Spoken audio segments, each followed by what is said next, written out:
Hello everyone, আসসালামু আলাইকুম।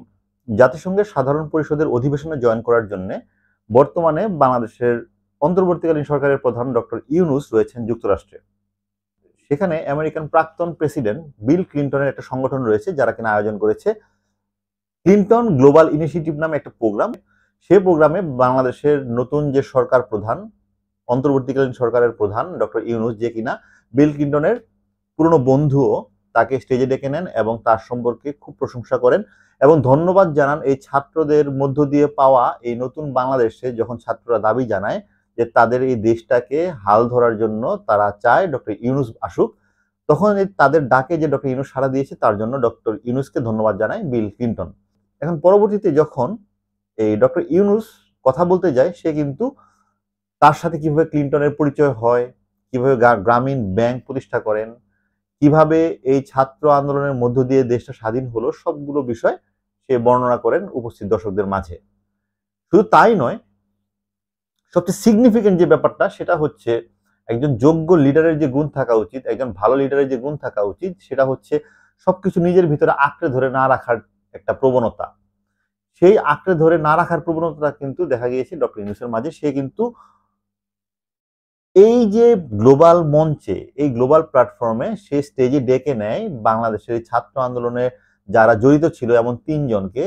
এর ভিতরে ছিল মাহফুজ নামে যাকে বলা হয় মাস্টার মাইন্ড। তাদের তিনজনকে ডেকে নিয়ে গিয়ে স্টেজে উঠিয়ে বিল ক্লিনটনের সাথে পরিচয় করিয়ে দেয়, দর্শকদের সাথে পরিচয় করিয়ে দেয় এবং তাদের সম্পর্কে বলে তারাই হচ্ছে এই ছাত্র জনতার যে আন্দোলন, তার মূল মাস্টার মাইন্ড, তার মূল কারিগর।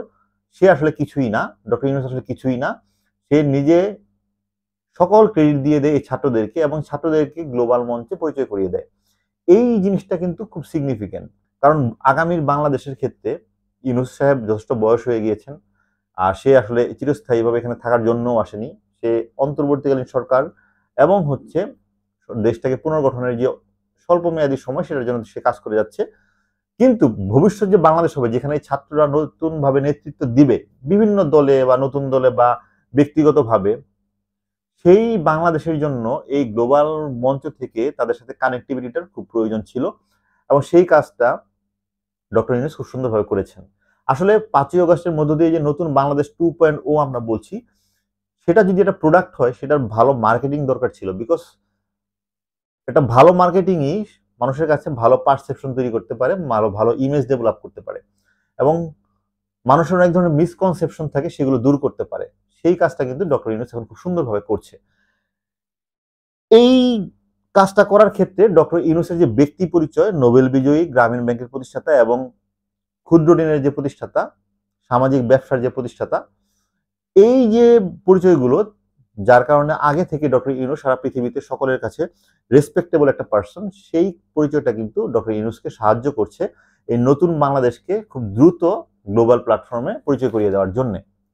সাথে সাথে ডক্টর ইউনূস কিন্তু আরো একটা কাজ করেছেন, যেটা হচ্ছে এই যে আন্দোলনের মধ্যে দিয়ে পাওয়া নতুন বাংলাদেশের পরবর্তীতে বাংলাদেশের দেয়ালে দেয়ালে যে সুন্দর প্রতিবাদী কথা, ছবি আঁকা হয়েছে, যেমন আবু সাইদের ছবি আঁকা হয়েছে, বাংলাদেশের নতুন যে বাংলাদেশের প্রতিশ্রুতি, নতুন বাংলাদেশের আশা, এই আন্দোলনের বিভিন্ন মোমেন্টের যে ছবিগুলো আঁকা হয়েছিল, সেগুলো, সেই গ্রাফিতিগুলোকে নিয়ে একটা স্মারক আর্ট বই, প্রিন্টেড আর্ট বই এই গ্লোবাল লিডারদের কাছে হস্তান্তর করেন স্মারক হিসেবে। এখন এগুলোর কিন্তু ইম্প্যাক্ট অনেক বড়। যারা আসলে প্রফেশনাল ব্যাকগ্রাউন্ড থেকে আসেনি, যারা ভালো ম্যানেজমেন্টের প্র্যাকটিস করেনি, তারা কিন্তু এগুলোর ইম্প্যাক্ট বুঝবে না। কিন্তু এই যে স্মারক বই বা এই স্মারক বিভিন্ন বিষয়গুলো, এগুলোর কিন্তু লং টার্মে ইফেক্ট রয়েছে। এই বইটা যখন একজন লিডার দেখবে, তখন আসলে সে কিন্তু অনেকগুলো চিত্র পাবে বাংলাদেশের বিভিন্ন দেয়ালে দেয়ালে আঁকা হয়েছিল। সেই চিত্রগুলো হয়তো বা নিউজ কাভারেজে সঠিকভাবে আসেনি, কিন্তু তারা যখন দেখতে পাবে, তারা বুঝতে পারবে বাংলাদেশের উপরে আওয়ামী লীগ 15 বছর ধরে কি চালিয়েছে, যার কারণে এই ছাত্ররা এতটা খেপে গিয়েছিল, বিতাড়িত করেছে আওয়ামী লীগ সরকারকে। এছাড়াও ডক্টর ইউনূস বিভিন্ন সমাবেশে জয়েন করছেন এবং 27 তারিখে জাতিসংঘের সাধারণ পরিষদে ভাষণ দিবে, সেটা খুবই গুরুত্বপূর্ণ। এছাড়াও বিভিন্ন সংবর্ধনাতে পার্টিসিপেট করছেন এবং সেখানেও সে এই ছাত্রদের বীরত্ব গাথা, নতুন বাংলাদেশের উত্থান, নতুন বাংলাদেশের আশা, সবকিছু সে সুন্দরভাবে পরিচয় করিয়ে দিচ্ছে, বলে দিচ্ছে, ব্যক্ত করছে।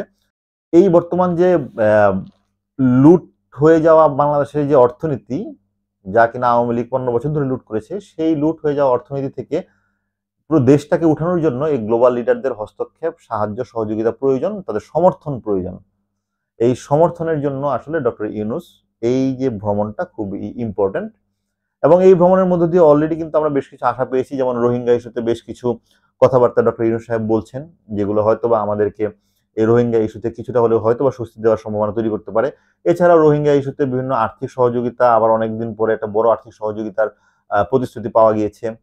এছাড়াও নতুন বাংলাদেশের বিনির্মাণের জন্য সকল ধরনের সাহায্য সহযোগিতার প্রতিশ্রুতি দিয়েছে আমেরিকান গভর্নমেন্ট, এবং তারা ফান্ডিংও করবে বলে প্রতিশ্রুতি দিয়েছে। এছাড়াও আমরা দেখেছি বাইডেন সাহেব খুব সাদরে ইউনূস সাহেবকে জড়িয়ে ধরেছে। এই দৃশ্য কিন্তু বাংলাদেশে 30 বছরে দেখা যায়নি। বাংলাদেশের কোনো রাষ্ট্রপ্রধানকে এভাবে মূল মঞ্চে, মূল বড় কোনো প্রোগ্রামে এভাবে উপস্থাপন করা, এভাবে অভিবাদন করা, এই জিনিসটা ভালো লাগার তৈরি করে। যারা দেশকে ভালোবাসি তাদের আসলে আবেগে নাড়া দেয়। এবং এমন বাংলাদেশ আমরা কতদিন পরে পাবো হয়তো আমরা খুব বেশি কল্পনাও করতে পারিনি, কিন্তু এমন বাংলাদেশ আমরা পেয়েছি। বাংলাদেশে এমন একজন লিডার পেয়েছি, বর্তমানে যে অন্তর্বর্তীকালীন সরকারের প্রধান, সে হচ্ছে এমন একজন মানুষ, তার ব্যক্তি পরিচয়ে এবং বর্তমানে দেশের পরিচয়ে এমন একজন মানুষ যে হচ্ছে সারা পৃথিবীর সকল রাষ্ট্রনায়কের ভিতরে অন্যতম রেসপেক্টেবল পার্সন।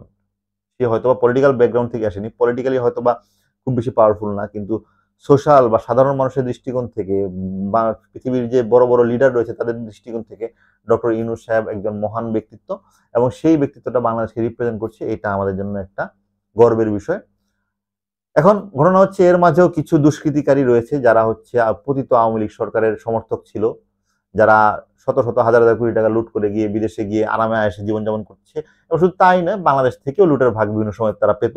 এই লোকগুলো আবার লাজ লজ্জার মাথা খেয়ে দেখা যাচ্ছে আওয়ামী লীগ শেখ হাসিনার সমর্থনে ব্যানার নিয়ে ইউনূসের বিরুদ্ধে প্রতিবাদ করছে কয়েকজন জড়ো হয়ে, এবং সেটার নিউজ কিন্তু খুব ফলাওভাবে প্রচার করছে ভারতের বিভিন্ন মিডিয়া সহ অনেকেই। এদের আসলে কনসিডার করার কোনো প্রয়োজন নেই, এরা আসলে দেশকে বিন্দুমাত্র ভালোবাসে না, এদের লজ্জা শরম বলে কিচ্ছু নেই। বিকজ লজ্জা শরম থাকলে ভাই আপনারা এই কাজ করতে পারতেন না, যেসব ঘটনা বের হচ্ছে। ঠিক আছে, চুরি করছেন, ধরা খাচ্ছেন না, বলতে পারতেন, কিন্তু এখন ধরা খাওয়ার পরেও যখন আপনারা এই মানুষগুলোর সমর্থন করেন, তখন আসলে আপনাদের উদ্দেশ্য নিয়ে আসলে আমি কথাই বলতে চাই না। তো তাদের বিষয়ে আসলে কথা বলার কোনো প্রয়োজন নেই, কোনো লেখালেখিরও প্রয়োজন নেই। আরেকটা ভিডিও দেখে খুব ভালো লাগলো, যেটা হচ্ছে দেখলাম ডক্টর ইউনূস সাহেব একটা সমাবেশে একটা কর্নারে বসে কফি খাচ্ছেন বা চা খাচ্ছেন, এবং মানুষজন লাইন ধরে তার সাথে ছবি তোলার জন্য, একটু কথা বলার জন্য লাইন ধরে দাঁড়িয়ে রয়েছে, একের পর এক যাচ্ছে। এখন এই যে ভালো লাগা, আমার দেশের প্রধানের সাথে বড় বড় লিডার, কূটনৈতিকরা লাইন ধরে দাঁড়িয়ে আছে তার সাথে একটু ছবি তোলার জন্য, একটু কথা বলার জন্য, এটা কিন্তু আমাদেরকে এক ধরনের আনন্দ দেয় যে হ্যাঁ ঠিক আছে, আমরা তারা কিন্তু বাংলাদেশের নামটা চিনছে, বাংলাদেশ সম্পর্কে জানছে যে হ্যাঁ বাংলাদেশের এমন একটা দেশ যে বাংলাদেশে রাষ্ট্রপ্রধান হচ্ছে নোবেল লরিয়েট, পৃথিবীর একমাত্র নোবেল বিজয়ী, বর্তমানে একমাত্র জীবিত নোবেল বিজয়ী যে হচ্ছে কিনা কোনো একটা দেশের রাষ্ট্রপ্রধান। সো এটা একটা গর্বের বিষয় এবং ভালো লাগার বিষয়। ডেফিনেটলি আরো ভালো কিছু হবে, তার ভিতরে অনেক রকমের চক্রান্ত চলবে, সেগুলো চলবে, চলছে, চলুক, আমরা প্রতিবাদ করব, আমরা আটকে দিব সব ভালো কাজ দিয়ে, চুপ করিয়ে দিব সব ভালো কর্মকাণ্ড দিয়ে।